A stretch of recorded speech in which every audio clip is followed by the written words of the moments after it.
আসসালামু আলাইকুম বন্ধুরা, আপনারা কেমন আছেন? আশা করি অনেক ভালো আছেন। আল্লাহর রহমতে আপনাদের দোয়া আলহামদুলিল্লাহ আমি অনেক ভালো আছি। MS কুকিংয়ে আরও একটা রেসিপি নিয়ে আসলাম। দেখেন, সকালে আমি পিঠা বানাই নিব। চাল ভিজিয়ে নিছিলাম, এবার দেখেন মিক্সিতে পেস্ট করে নিলাম। আমি সেতই পিঠা বানাবো, কীভাবে বানাই আপনারা দেখেন।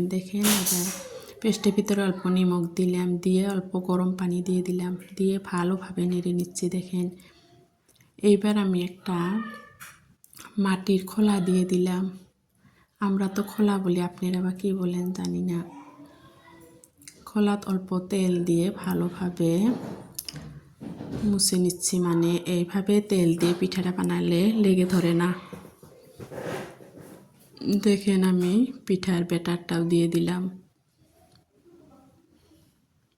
দেখেন কি সুন্দরভাবে আমার পিঠাটা হয়েছে, মাশাআল্লাহ অনেক সুন্দর হয়েছে। কত সুন্দর হয়েছে দেখেন পিঠাটা। আশা করি আপনাদের ভিডিওটা ভালোই লাগবে। যদি ভালো লাগে লাইক কমেন্ট শেয়ার করেন, সাবস্ক্রাইব করে দিয়ে নতুন বন্ধু হয়েন, সাথেই থাকেন। আরও একবার দিয়ে দেখাই আপনাদের, আরও একবার দিয়ে দিলাম।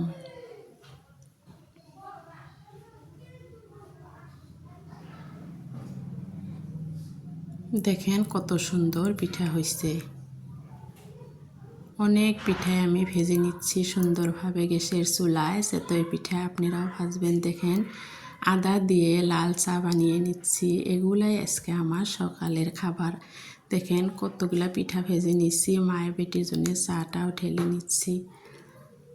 ভিডিওটা এই পর্যন্তই। আপনারা ভালো থাকবেন, সুস্থ থাকবেন। পরবর্তী ভিডিওতে দেখা হবে। আল্লাহ হাফেজ।